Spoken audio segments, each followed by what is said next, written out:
और 4 बजे की 40 ब्रेकिंग न्यूज में आज की पहली ब्रेकिंग न्यूज, ओवैसी पर हमला मामले में बड़ा खुलासा हुआ। दरअसल आरोपी सचिन और शुभम ने पुलिस के सामने पूछताछ में कई खुलासे किए और पुलिस के मुताबिक हमले की साजिश पहले से ही रची गई थी और हत्या करने के इरादे से ही चलाई गई थी गोली। सचिन ने यह भी खुलासा किया कि ओवैसी गाड़ी में छिपे हुए थे और भागते भागते गोली चलाने की वजह से ही गोली ओवैसी को ना लग करके कार के निचले हिस्से पर लग गई।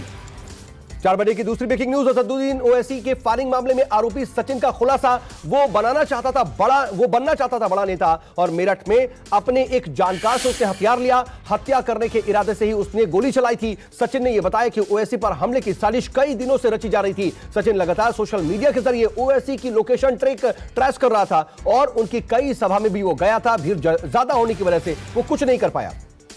तीसरी ब्रेकिंग न्यूज, अपने ऊपर हमले पर ओवैसी ने उच्च स्तरीय जांच की मांग की है। ओवैसी ने कहा कि मैं मुख्यमंत्री से कहूंगा कि आप इसकी अच्छे से जांच कराओ। आपकी सरकार में क्रिकेट मैच के बारे में कुछ लिखने पर आपने एनएसए लगा दिया था। आपकी सरकार ने कई दिनों तक लोगों को कस्टडी में रखा। ओवैसी ने यह कहा कि इस पूरे मामले में सीएम योगी इंसाफ करो।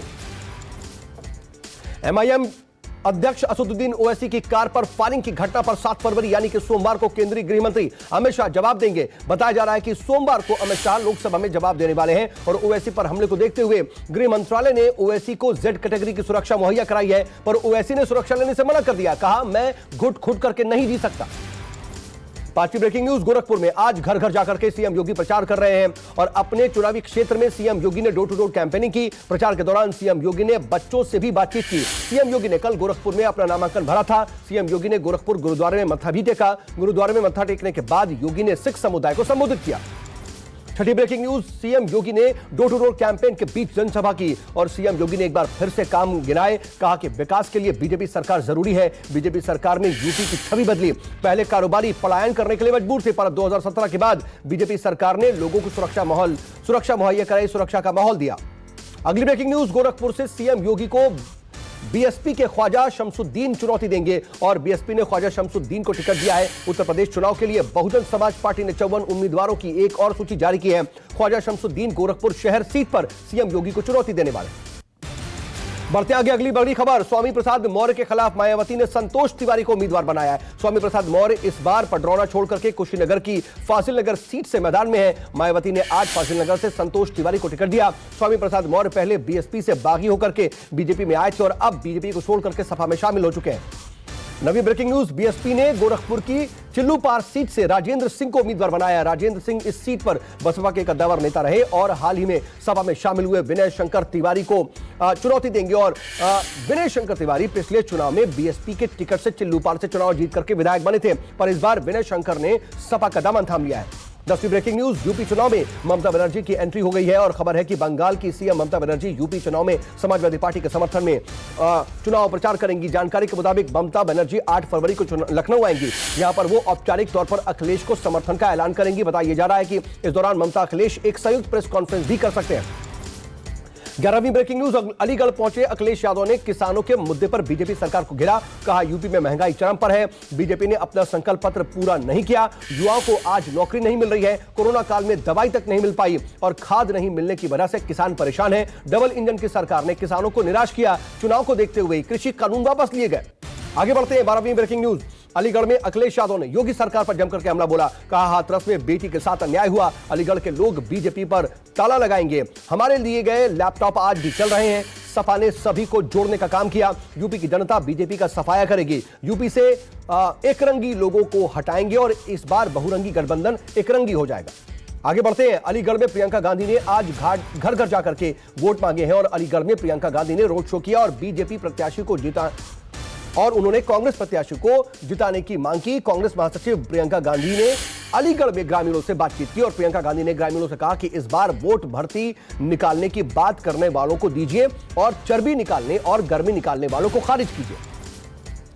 15वीं ब्रेकिंग न्यूज, पहले चरण की वोटिंग से पहले केशव प्रसाद मौर्य का ट्वीट, लिखा, हम बदले की भावना से नहीं बल्कि बदलाव लाने की राजनीति करते हैं। सपा बसपा कांग्रेस की हालत जनता ने पतली कर दी है। 10 मार्च 2022 का जो दिन है वो तीनों दलों को यूपी से विदाई का दिन होगा। केशव मौर्य बोले कि 24 करोड़ यूपी वासियों की सुरक्षा की गारंटी भाजपा गठबंधन है। सपा गठबंधन खतरे की घंटी है। 16वीं ब्रेकिंग न्यूज, यूपी के लिए कांग्रेस की स्टार प्रचारकों की लिस्ट जारी कर दी गई है और लिस्ट में गुलाम नबी आजाद को जगह मिली है, जबकि पार्टी प्रमुख सोनिया गांधी और पूर्व यूपी अध्यक्ष राज बब्बर स्टार प्रचारकों में शामिल नहीं किए गए हैं। मोहम्मद अजहरुद्दीन को लिस्ट में रखा गया है। स्टार प्रचारकों में राहुल गांधी, प्रियंका गांधी, अशोक गहलोत, राजीव शुक्ला समेत 30 नेताओं को शामिल किया गया है। आगे बढ़ते हैं, 18वीं ब्रेकिंग न्यूज का रुख करते हैं। पंजाब के स्टार प्रचारकों में कांग्रेस ने मनीष तिवारी को शामिल नहीं किया है। 30 स्टार प्रचारकों की लिस्ट में जगह न मिलने पर मनीष तिवारी ने नाराजगी जताई, कटाक्ष करते हुए कहा कि मैं सरप्राइज होता अगर मेरा नाम होता, कारण तो सबको पता है। कल कांग्रेस ने पंजाब के स्टार प्रचारकों की लिस्ट जारी की थी, जिसमें सोनिया गांधी, मनमोहन सिंह, सिद्धू और चन्नी को शामिल किया गया था।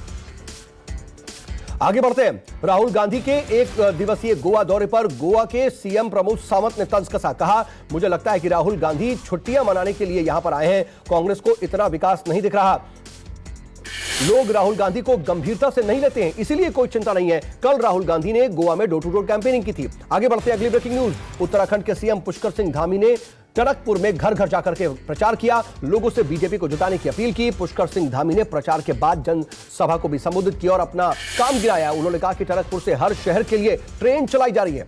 आगे बढ़ते हैं, अगली ब्रेकिंग न्यूज का रुख करते हैं।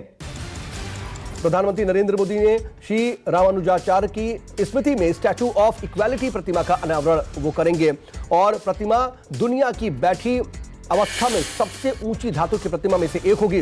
216 फीट ऊंची प्रतिमा 11वीं सदी की भक्ति शाखा के संत श्री रामानुजाचार्य की याद में बनाई गई है। प्रतिमा पंच धातु से बनी हुई है। आगे बढ़ते हैं, कर्नाटक में एक दिन में करीब 15,000 नए कोरोना के मामले सामने आए। संक्रमण थोड़ा कम होने के बाद पाबंदियों में ढील दी गई। कर्नाटक में अब सिनेमाघर, जिम, योग केंद्र और स्विमिंग पूल पूरी क्षमता के साथ संचालित हो सकेंगे। सिनेमाघर के अंदर खाने पीने की चीजें ले जाने की भी मनाही अभी भी है। आगे बढ़ते हैं, अगली ब्रेकिंग न्यूज का रुख करते हैं। पटना में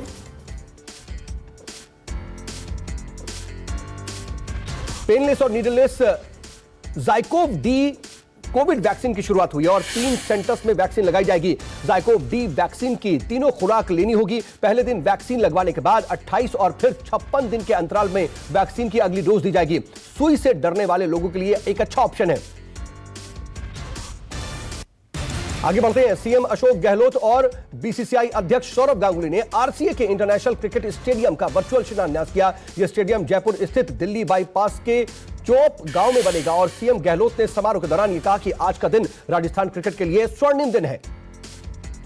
आगे बढ़ते हैं, अगली ब्रेकिंग न्यूज का रुख करते हैं। 1993 मुंबई ब्लास्ट मामले में भारतीय खुफिया एजेंसियों को बड़ी सफलता मिली है।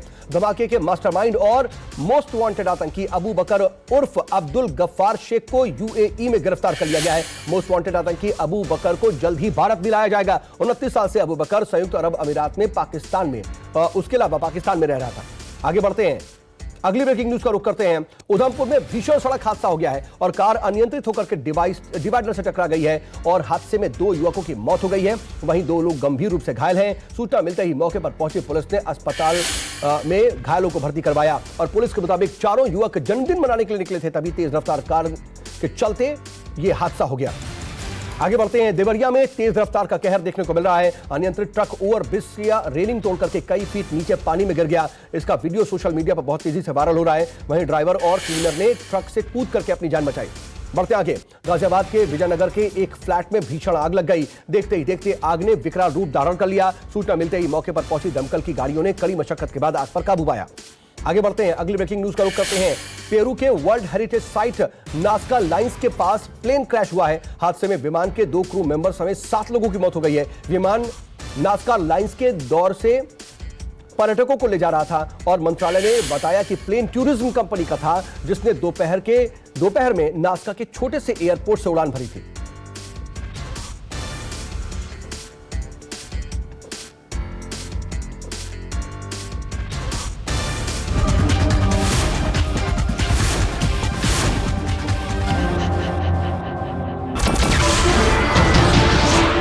नमस्कार, मैं हूं मानक गुप्ता।